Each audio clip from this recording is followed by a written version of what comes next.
Здравейте, аз съм Shadow и днес играя играта BeamNG. Това е една игра, която е за хора, които обичат да трошат и виждате в момента се пускаме по един склон. И колата тотално е унищожена направо, не прилича на нищо и търкаляме се като гевреци тука. Се надяваме, че скоро склона ще се свърши. О, господи, господи, господи, господи, да много да изфръкнем от картата, ако има край. И не може да спрем! И да, изсвъркнахме извън картата какво начало само. Да кажа малко повече за играта. Играта е алфа версия, официално излиза 2015 година в Steam, ще струва $15, поне до това докъдето четох на ни, може да е пълна лъжа, не знам, може да е и по-ефтина. Какво пък толкова да я пуснат и фри? Да, ще бъде по-хубаво, ако я пуснат и фри най-много, ако искат да играят повече хора. И нали играта представлява трошене на кули като цяло, има няколко карти за сега. Да започнем с някаква. Например, кой например? Ето тази. Диме какво представлява тази карта, нали имате право на няколко коли. Така, е тази колата, която винаги ви спаунва. И нали, имате няколко камери. Камерата се сменя с C, както винаги, като на всяка игра. С P е ръчната спирачка, с цифрите може да си сменяте камерата, нали, да си въртите с от 1 до 9. И когато нали вие отвънка ето така, може да си въртите, каквото си искате, когато натиснете петицата, автоматично ви застава зад колата. Вътре по същия начин може да си въртите, нали, няма човек като за начало, виждате в колата е празно. Влана нали се върти естествено, ето виждате, това ме най-много кефи, че влана се върти. Също така когато натиснете Ctrl и ви се случва менюто, което има няколко коли, повечето не са коли, но аз лично препоръчвам първият Cadillac, това, Мумбаги и нали тук другите не съм ги разглеждал все още. Това изобщо кола ли е, да видиме.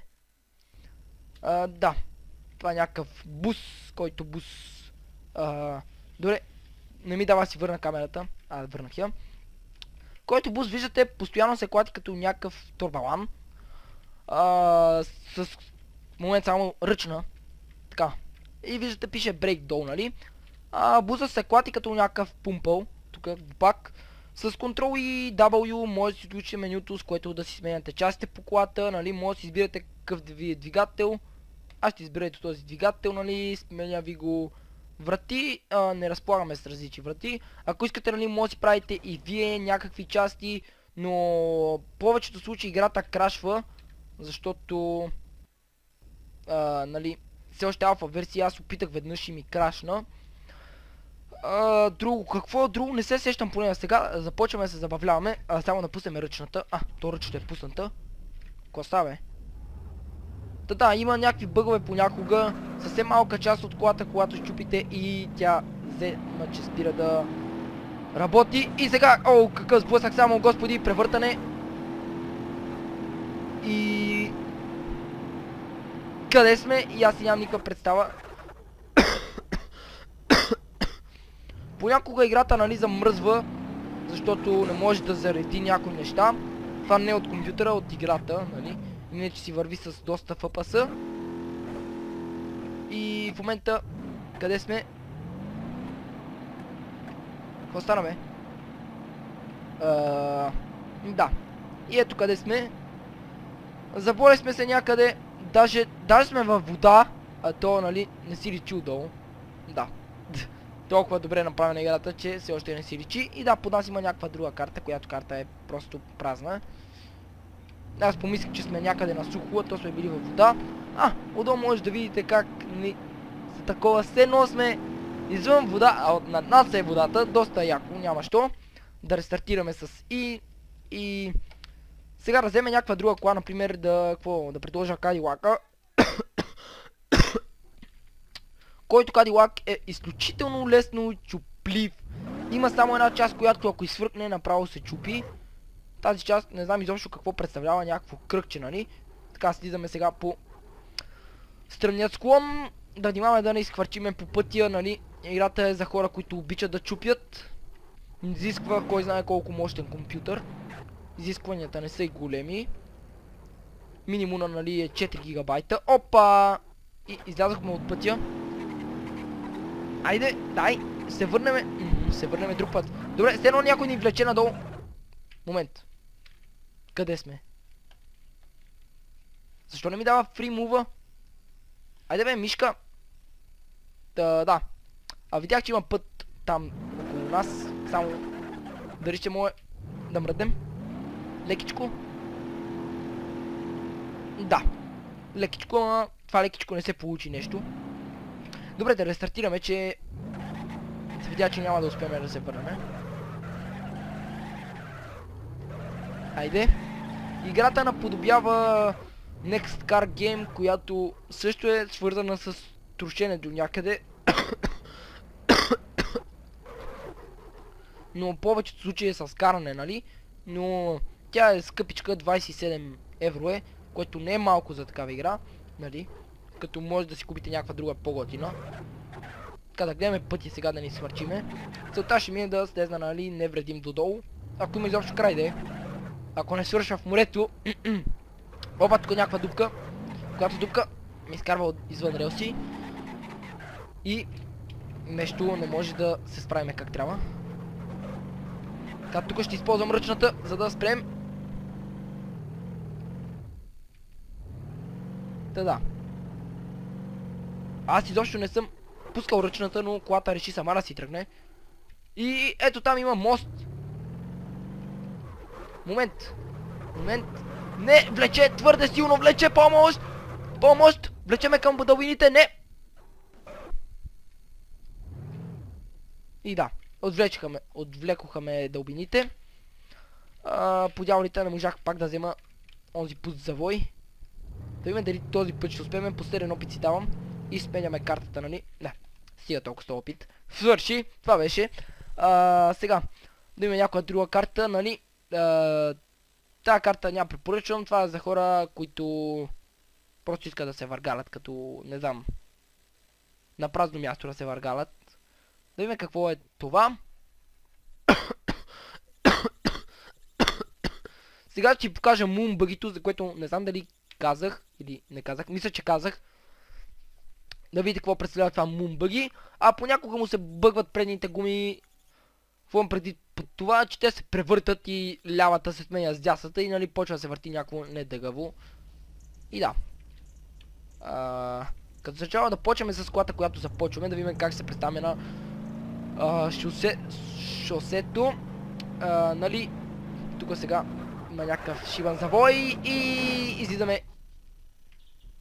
Добре, много као сме. Да смениме директно колата, няма смисъл да се проваляме. О, той има офроуд кола, има и спортна кола. О, господи, аз ще предпочитам спортната. Така. Да видим сега спортната каква е разликата. Не виждам разлика. Така, приготвил съм ръчната спирачка. Ръчна. И ръчната какво доведе? Все пак. Пак съм заклещен, все пак.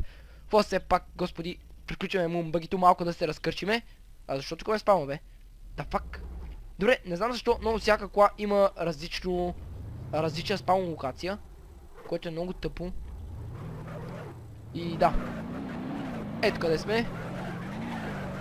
Да, мумбъгито адски много се дрифти направо. Виждате, неконтролируемо е. Да, съвсем лекичко като завия. Виждате за какво става дума. Направо. Да не казвам какво прави, ама в момента давам напред, а то дава настрани. И да. Кацнахме на едно дърво с лудио финес. Какво да ви кажа, драги ми зрители? Махаме. Добре, включиме Кадилака, мисля, че той най-много ще ти пасне с тази писта. Ако не ни беше пуснал. Какво е това? Какво е това отпред? О, не! Веднага ни свъркна една част. Значи сега Кадилака може. Не! Да. Аз ще е готино, ако направя точно някакво подобрение по графиката, например да хвърля кал. И сега, дами и господа, Няма що. Помислих, че ще се разбия, ама аз се разбих като някой дебил. Тука тази карта, ако я пуснат мултиплеер играта, ще е готово и рече синглплеер тази карта. Просто няма никакъв смисъл от тази карта. И дали съответно ако направят някакви състезания, иначе играта напълно се обезмисля само да трошиш коли. Няма смисъл само да трошиш коли. И да, в момента виждате, минах само през един камък и колата тотално се побърка. Сега даже не ми давай да сменя камерата. Да. Ето виждате, нищо няма, обаче не иска да тръгне. Добре, дайме нещо друго. Това какво е? Стига бе.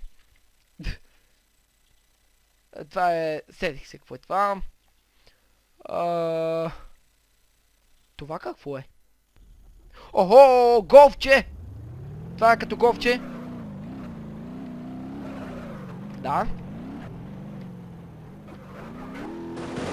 В момент почти го нацелих спокойно, когато си работи. Нещо стърже много гадно отзад. И нещо много вибрира, бе. Айде, бе.